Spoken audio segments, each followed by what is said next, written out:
ہائے ہائے، میں تو کہتا ہوں پتہ کیا کہ مسجد بنانے سے زیادہ ثواب ہے، مدرسہ بنانے سے زیادہ ثواب ہے، حج کرنے سے زیادہ ثواب ہے، اور دیگر کام کرنے سے زیادہ ثواب ہے کہ اپنے ماں باپ پر خرچ کرو، ان کو بادشاہ کی طرح رکھو، ان سے بات کرو تو ادب سے بات کرو، ایسے بات کرو جیسے ایک غلام اپنے آقا سے بات کرتا ہے، ایسی بات کرو۔ پر یہ ساری باتیں بس جس نے 10,000 روپے کی نوکری دی ہے نا، اس کے سامنے یوں ہاتھ باندھ کر کھڑے رہتے ہیں۔ خدا کی قسم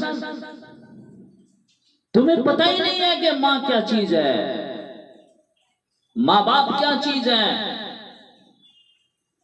جس دن تمہیں پتہ چل گیا کہ ماں باپ کیا چیز ہے تو تم ہاتھ باندھ کر یوں کھڑے رہو۔ تمہیں پتہ ہی نہیں ہے کہ ماں باپ کیا چیز ہے۔ جس دن تمہیں پتہ چل گیا کہ ماں باپ کیا چیز ہے تو حضرت اویس قرنی رضی اللہ تعالی عنہ کی طرح ماں کے قدموں میں پڑے رہو۔ میں آپ کو ایک واقعہ سناتا ہوں، جب بھی میں یہ واقعہ سناتا ہوں میرے آنسو ہمیشہ آنکھوں سے آنسو جاری ہو جاتا ہے، کلیجہ منہ کو آ جاتا ہے، اتنے درد بھرے ان کے اشعار ہیں اور اتنا درد بھرا واقعہ۔ ایک شخص آیا، کہا یا رسول اللہ میرے والد مجھ سے بغیر پوچھے میرے مال کو خرچ کر دیتے ہیں۔ آپ نے فرمایا کہ ان کے والد کو بلاؤ۔ جب وہ بلانے گئے نا تو انہوں نے پوچھا کیا بات ہے، کیوں بلا رہے ہیں؟ کہا تیرے بیٹے نے تیری شکایت کی ہے۔ یہ سن کے نا اتنا غم لگا، اتنا غم لگا جیسے کہ کٹ کے مر گئے۔ عرب کی شاعری تو بہت مشہور ہے، تو وہ کچھ اشعار کہتے ہوئے بارگاہ رسالت میں حاضر ہوئے کہ اس سے پہلے حضرت جبرائیل موجود تھے۔ حضرت جبرائیل نے کہا یا رسول اللہ، اللہ پاک فرما رہے ہیں کہ آپ ان سے وہ شعر سنیں جو ان کی زبان نے تو نہیں بولا پر میرے اللہ نے عرش پہ سن لے۔ تو آپ نے فرمایا کہ ہاں بھائی میں تمہارا کیس سنوں گا، تمہارا مقدمہ سنوں گا، پر وہ شعر تو سناؤ جو تیرے زبان نے تو نہیں بولا پر میرے اللہ نے عرش پہ سن لیا۔ کہنے لگا یا رسول اللہ میں گواہی دیتا ہوں آپ سچے رسول ہیں، آپ کا رب بہت طاقتور رب ہے، آپ کے رب کی قسم زبان سے ایک لفظ نہیں نکلا، ایک دکھی فریاد تھی جو دل کی دنیا میں اٹھی اور وہیں گم ہو گئی، سینے سے اٹھی اور سینے میں دفن ہو گئی۔ یا رسول اللہ آپ کے رب نے اسے سن لیا؟ آپ نے فرمایا ہاں میرے رب نے اسے سن لیا ہے، وہ شعر تو سناؤ۔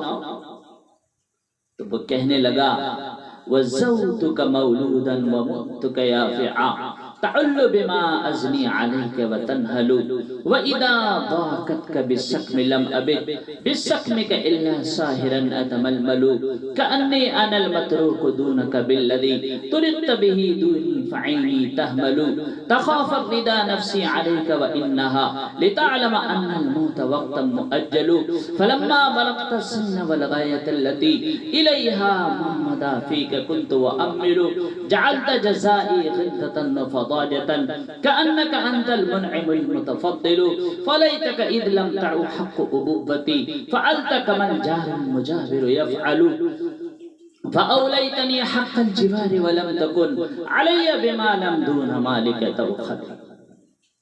میرے بچے، جس دن سے تو پیدا ہوا نا، اس دن سے ہم نے اپنے لیے جینا چھوڑ دیا، ہم نے تیرے لیے جینا چھوڑ دیا، اپنے جذبات کو قربان کر دیا، صحت کو قربان کر دیا، اپنے جذبات کی قربانی دے دی.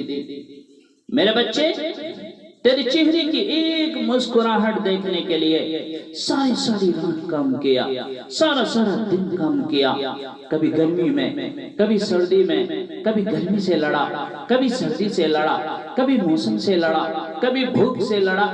تجھے کھلایا، خود بھوکا رہا، تجھے پلایا، خود پیاسا رہا، تجھے چھاؤں میں بٹھایا، خود دھوپ میں بیٹھا. میرے بچے، میری زندگی تو صرف تیرے لیے ہو گئی، ہم نے تو اپنے لیے جینا چھوڑ دیا.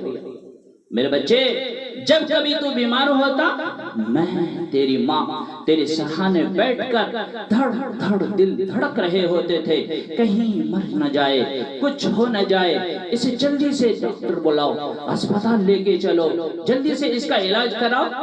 اسی خوفناک خیالات میں ہم روتے تھے، پگھلتے تھے، ٹوٹتے تھے، بکھرتے چلے گئے خشک پتے کی طرح. میرے بیٹے، تیرے چہرے کی ایک مسکراہٹ دیکھنے کے لیے ہم نے اپنی ساری مسکراہٹیں بلا دی. تجھے صحت مند دیکھنے کے لیے ہم نے اپنی صحت کے سودے کر دی. اور اس طرح سے ایک دن نہیں گزرا، شب روز گزرے، دن اور رات گزرے، لیل و نہار گزرے، رت بدلی، موسم بدلے، بادل، اندھیری، بارش آئی اور گئی، یہاں تک کہ تو پروان چڑھتا گیا، میں ڈھلتا گیا. تو جوانی میں، تیری جوانی میں رنگ بھرا، میرے بڑھاپے نے سارے رنگ نوچ لیے. تو سیڑھا کھڑا ہوا تنے کی طرح، میری کمر جھک گئی کمان کی طرح، میں آسرے کا محتاج ہوا، تو طاقتور ہو کر جوان ہوا. پھر مجھے خیال آیا کہ میں اس کی انگلی پکڑ کے چلا، ہاتھ پکڑ کے چلا، کندھے بٹھا کے چلا، گود بٹھا کے چلا. اسی طرح سے میں تیرے ساتھ کرتا رہا. آج میں جب کہ بوڑھا ہوا ہوں تو یہ میری انگلی پکڑے گا، یہ میری انگلی پکڑے گا، میں اس کی لاٹھی بنا، یہ میری لاٹھی بنے گا. لیکن ایک دم میرے بیٹے تیری آنکھیں ماتھے پہ چڑھ گئی، تیرے تیوری بدل گئے. تو مجھے ایسے دیکھنے لگا جیسے میں تیرا باپ نہیں، میں تیرا نوکر.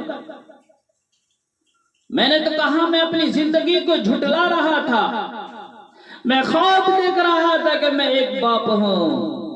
باپ نہیں، میں ایک نوکر ہوں، میں ایک نوکر ہوں، پڑوسی ہوں. میرے دوست، پڑوسوں کے بھی لوگ پوچھ لیتے ہیں، کاش تو مجھے پوچھ لیتا کہ کسی چیز کی ضرورت تو نہیں، کوئی چیز چاہیے تو نہیں. میرے بھائیو، اتنے درد بھرے اشعار تھے کہ میری تو فصاحت نہیں کہ میں اس کو بیان کر سکتا، لیکن اتنے درد بھرے اشعار تھے کہ اللہ کے نبی زار و قطار رونے لگ گئے، پھوٹ پھوٹ کر رونے لگ گئے. آپ کی داڑھی مبارک آنسوؤں سے تر ہو گئی. آپ نے اس کا گریبان پکڑا اور جھٹکا دیا، فرمایا دفع ہو جا، انت و مالک لابیک، تو اور تیرا سب کچھ تیرے باپ کا ہے، تیرا کچھ نہیں. تو میرے بھائیو، خوش نصیب ہیں وہ جن کے ماں باپ زندہ ہیں اور ان کی خدمت کر کے جنت کا حقدار نہ بن جائے. خوش نصیب ہے وہ. میرے نبی نے فرمایا، کاش میری ماں زندہ ہوتی اور میں عشاء کی نماز کے لیے مصلی پہ کھڑا ہوتا، ادھر سے میری ماں کہتی بیٹا محمد، تو میں نماز توڑ کر کہتا جی اماں جی، میں بعد میں نماز پڑھ لوں گا. اتنا بڑا مقام ہے ماں باپ کا، اتنا بڑا مقام ہے ماں باپ کا، اور یہ مقام جہاد سے نہیں ملا، تبلیغ سے نہیں ملا، ذکر و اذکار سے نہیں ملا، تلاوت سے نہیں ملا، قرآن سے نہیں ملا، صدقہ خیرات سے نہیں ملا، شہید ہونے سے نہیں ملا، جان دینے سے نہیں ملا، بلکہ یہ مقام ماں باپ کی خدمت سے ملا ہے، ماں باپ کی خدمت سے ملا ہے۔ اتنا بڑا مقام ہے والدین۔ مجھے ایک حدیث یاد آ گئی، میرے نبی نے فرمایا لوگ جنت میں جا رہے ہوں گے تو اویس بھی جا رہا ہوگا، جب جنت کے دروازے پر پہنچیں گے تو اللہ پاک فرمائیں گے سب کو جانے دو، اویس کو روک لو۔ حضرت اویس دل میں سوچیں گے رکاوٹ کیسی، کیوں روک لیا اللہ پاک نے؟ حضرت اویس کہیں گے یا اللہ پاک مجھے آپ نے کیوں روک لیا؟ تو اللہ پاک فرمائیں گے اویس پیچھے مڑ کے دیکھ۔ جب وہ پیچھے مڑ کے دیکھیں گے نا تو جہنم کو لوگ کھڑے ہوں گے۔ اللہ پاک فرمائیں گے اویس تو نے مجھے خوش کیا ہے ماں کی خدمت کر کے، تو نے مجھے خوش کیا ہے ماں کی خدمت کر کے۔ آج ہماری مائیں ذلیل ہو رہی ہیں، ہمارے یہاں کچھ زیادہ ہیں دیگر جگہوں کے مقابلے میں۔ کتنے ماؤں کے پرچے آتے ہیں کہ میرا بیٹا شرابی ہے، شراب پیتا ہے، گالیاں دیتا ہے، بدتمیزیاں کرتا ہے، کتنے ماؤں کے پرچے آتے ہیں۔ قسمت والی مائیں ہیں جن کی اولادیں فرما بردار ہیں، قسمت والی مائیں ہیں۔ تو اللہ پاک فرمائیں گے اویس پیچھے مڑ کے دیکھ۔ جب وہ دیکھیں گے تو جہنم کے لوگ کھڑے ہوں گے۔ اللہ پاک فرمائیں گے اویس تو اپنی انگلی کا اشارہ یوں کرتا جا، جدھر جدھر تیری انگلی کا اشارہ ہوگا میں لوگوں کو جہنم سے نکال کر جنت میں داخل کرتا ہوں۔ یہ ماں کی خدمت کا صلہ ہے۔ کتنا بڑا مقام ہے کہ حضرت عمر اور علی سے کہا جا رہا ہے کہ اویس سے دعا کروانا۔ یا رسول اللہ میں کہاں؟ ہاں ہمیں دعا کروانی ہے، کہاں؟ کیوں؟ تو آپ نے فرمایا کہ حضرت اویس نے ماں کی ایسی خدمت کی ہے کہ جب بھی وہ ہاتھ اٹھاتا ہے اس کا ہاتھ خالی نہیں جاتا۔ تو میرے بھائیو اپنے ماں باپ کی خدمت کریں، اگر وہ حیات سے ہیں تو ان کی خدمت کر کے خوش نصیب ہیں وہ کہ خدمت کر کے جنت کا حقدار نہ بن جائے۔ اللہ ہم سب کو ماں باپ کی خدمت کرنے کی توفیق عطا فرمائے اور ہر نیک کام کرنے کی توفیق عطا فرمائے، ہر بری چیز سے ہماری حفاظت فرمائے، آمین۔ وآخر دعوانا ان الحمدللہ رب العالمین۔